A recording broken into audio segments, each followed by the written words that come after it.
Dans cette vidéo, nous allons voir ensemble 3 façons très simples d'investir en bourse. Allez, je te laisse venir avec moi, on va voir tout ça.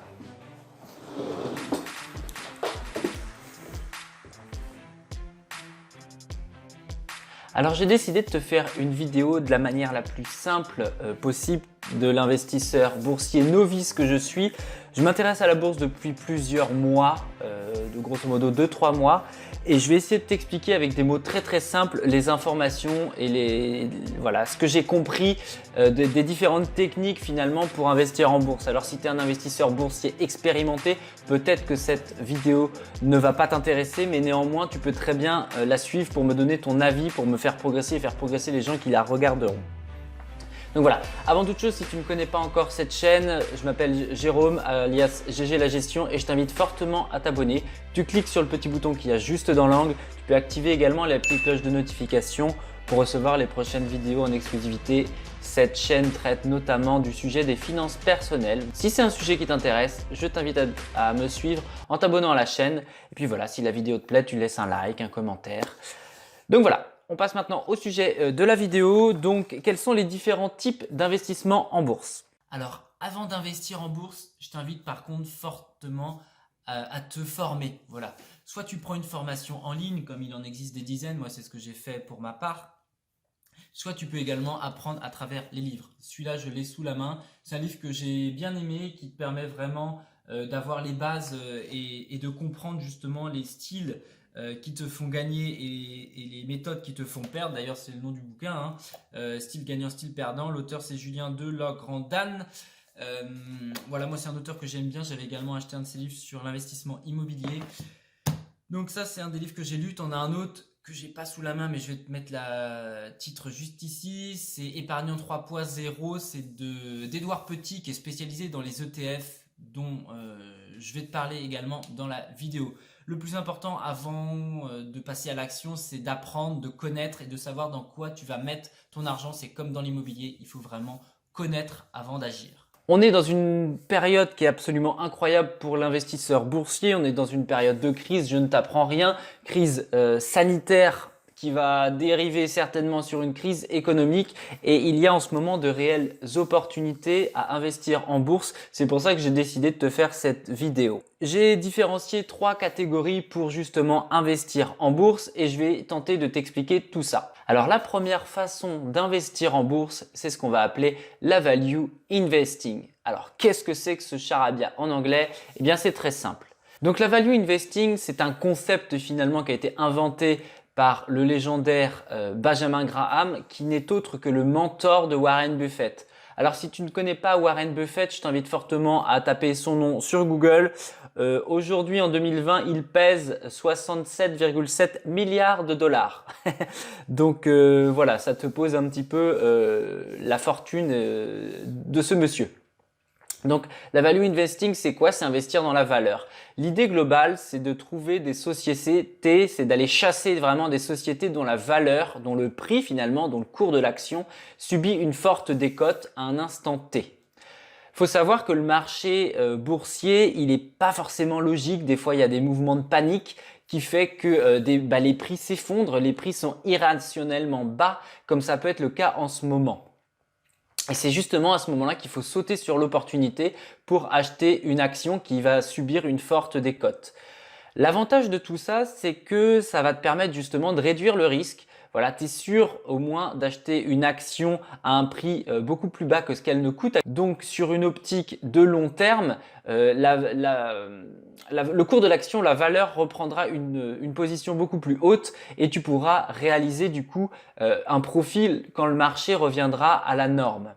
C'est un petit peu le parallèle également. Je ne sais pas si tu es investisseur immobilier, mais ça va être grosso modo la même chose que d'acheter un bien au prix d'en dessous du marché finalement. Voilà, le parallèle c'est exactement le même, c'est exactement la même logique. Pour la value investing, on estime qu'il faut au minimum que la valeur soit plus basse d'au moins minimum 30%. Voilà, tu peux même taper du 50% histoire de t'assurer une marge de sécurité supplémentaire. Donc ça, c'est la première façon d'investir en bourse. Ça va être justement de rechercher des entreprises dont la valeur est ponctuellement beaucoup plus basse qu'à l'accoutumée suite à une crise, suite à voilà, donc là en ce moment on est dans la crise avec le coronavirus. L'exemple qui me vient bien sûr en tête, c'est l'exemple de Volkswagen. Le scandale qu'ils ont eu en 2015 lorsqu'ils ont équipé illégalement des voitures avec des logiciels anti-pollution pour passer les tests d'homologation. Donc je vais juste reprendre le cours de l'action. À ce moment-là, l'action était à 260, elle était passée en quelques jours aux alentours des 100 euros. Donc tu vois, elle a été clairement divisée par 2,5 cette action-là, et puis elle est remontée petit à petit pour reprendre une position haussière. Donc voilà, donc ça c'était un exemple pour illustrer tout ça. La deuxième façon d'investir en bourse, ça va être d'investir sur des actions à haut rendement, des actions à dividendes. Alors, on est sur une stratégie complètement différente. On est sur une stratégie où cette fois-ci, on va rechercher des entreprises qui reversent des dividendes. Et à la limite, cela, peu importe le prix de l'action, on n'est pas là pour chasser une action qui est anormalement basse. On est là vraiment pour investir dans une action qui va reverser un dividende. Alors, c'est quoi un dividende? Quand tu investis en bourse, finalement, tu deviens actionnaire. Tu achètes une action, tu achètes une part de l'entreprise finalement. Donc, tu deviens actionnaire, tu possèdes une petite partie de l'entreprise et quand un résultat comptable se termine et que l'entreprise a des résultats positifs, elle choisit, ou non d'ailleurs, c'est pour ça qu'il faut bien choisir son entreprise, de reverser une partie de son excédent de trésorerie sous forme de dividendes aux actionnaires. Donc les dividendes, peuvent se verser une fois l'année, 2 fois l'année, 3 fois l'année, c'est vraiment en fonction des entreprises. Alors l'idée globale de cette stratégie, c'est quoi? Ça va être justement d'identifier des entreprises avec des rendements, si possible, élevés et qui vont reverser des dividendes. Par contre, il faut être bien attentif et bien rigoureux dans sa sélection d'entreprises parce que les dividendes, pour que ce soit vraiment intéressant, faut qu'ils soient déjà continus. Faut pas que tu aies d'interruption, faut pas que tu aies de chute d'une année sur l'autre. Si d'une année ton dividende il est à 1,50 pardon, l'année d'après il repasse à 1 euro, il réaugmente à 1,20 mais il rediminue à 0,80, tu vois, il y a aucune continuité, tu n'as aucune logique. Donc pour nous, c'est pas super intéressant. Ce qui va être intéressant finalement, ça va être de trouver des entreprises qui reversent un dividende qui va être régulier, qui va être croissant, sur lequel il n'y a pas d'interruption. Donc voilà un petit peu cette stratégie-là. Cette stratégie, elle est vraiment décorrélée entre le prix de l'action et le dividende versé. Il faut vraiment te miser sur justement un versement de dividendes qui va te permettre de t'enrichir d'une année sur l'autre. Et puis avec ce qu'on appelle l'effet cumulé, tu vois, c'est le fait les intérêts composés, pardon, c'est le fait d'avoir c'est l'effet boule de neige, vraiment d'amasser, de faire grossir la boule qui travaille. Et bien sous un laps de temps en fonction de l'argent que tu mets bien sûr, tu as ton portefeuille qui grossit.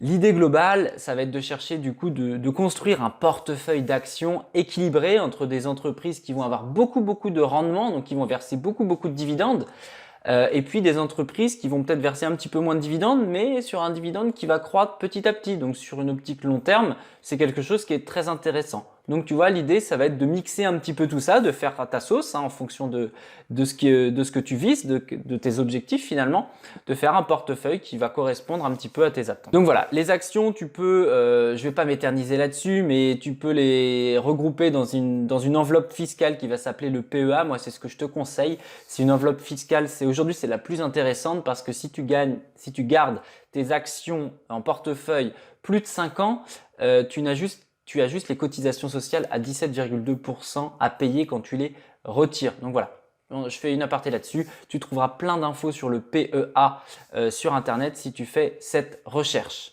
Enfin, la troisième façon d'investir en bourse de manière très simple, c'est sans doute la plus facile d'ailleurs, c'est ce qu'on appelle les ETF. Les ETF, c'est quoi? Ce sont des trackers. Grosso modo, c'est un ensemble d'entreprises qui va répliquer un indice boursier. Voilà, que peuvent être le CAC 40, le S&P 500, l'Euronext, etc.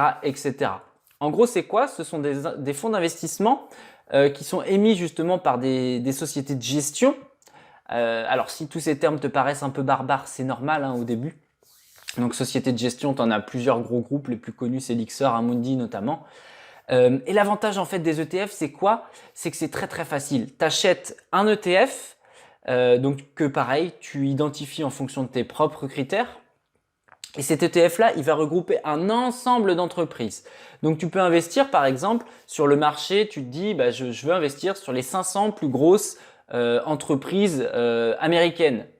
Donc ça s'appelle comment? Ça s'appelle, c'est le S&P 500, voilà, où justement tu investis sur un émetteur, donc un tracker qui va répliquer l'ensemble de ces entreprises-là. L'avantage du coup, c'est que tu dilues le risque sur un ensemble d'entreprises.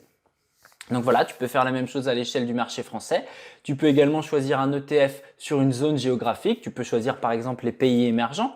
Tu peux choisir un ETF sur un secteur d'activité, un secteur de l'automobile par exemple. Faut savoir par exemple, le S&P 500 depuis 1927, pardon, donc ça va bientôt faire un siècle, a une croissance de 9,5% par an. Donc c'est juste énorme. Donc si tu investis sur un tracker là-dessus, tu auras quelque chose en croissance continue, donc peut-être avec des disparités ponctuelles, mais sur du long terme, tu auras vraiment quelque chose, un outil qui va te permettre de performer dans la durée de manière passive finalement. Le gros avantage des ETF, c'est que tu n'as pas tout le temps à te dire bon, j'ai mon action qui a baissé, est-ce que je garde, est-ce que je revends? Non, tu te prends pas la tête, c'est vraiment très passif, c'est vraiment super à ce niveau-là. T'investis en fait sur un ensemble d'entreprises, ce qui fait que voilà, t'as pas trop à te prendre la tête et par contre, tu as toujours ton argent qui travaille beaucoup plus sur la bourse que par exemple sur un compte bancaire. Donc voilà, j'espère que cette petite vidéo t'a plu, j'espère que tu as appris des choses. Si c'est le cas, n'hésite pas à me le dire dans les commentaires, n'hésite pas à me laisser un like sur la vidéo.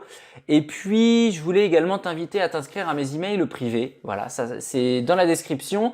Les emails privés, c'est quoi? Ce sont des emails que j'envoie aux personnes les plus motivées d'entre vous qui ont vraiment des objectifs financiers sur lesquels j'envoie justement des conseils en matière de finances personnelles pour mieux gérer son budget, pour savoir où placer son argent, pour savoir comment investir dans l'immobilier. Voilà, tous ces sujets sur lesquels j'ai développé une expertise au fur et à mesure et voilà, dans lesquels je te donne mes conseils pour justement t'aider à atteindre également des objectifs financiers. Donc c'en est tout pour cette vidéo, abonne-toi encore une fois, like, partage, tu l'envoies à quelqu'un qui peut en avoir l'intérêt. Et puis voilà, j'espère vraiment que tu as appris quelque chose. En tout cas, moi, je m'y intéresse de plus en plus à la bourse et je suis même passé à l'action. J'ai investi là quelques milliers d'euros depuis le début de la crise sur certaines actions que j'avais identifiées. Si ça t'intéresse, tu me le dis dans les commentaires, je pourrais éventuellement t'en partager quelques-unes. Et puis voilà, je te dis à très bientôt dans une prochaine vidéo. C'était GG la gestion, porte-toi bien, ciao.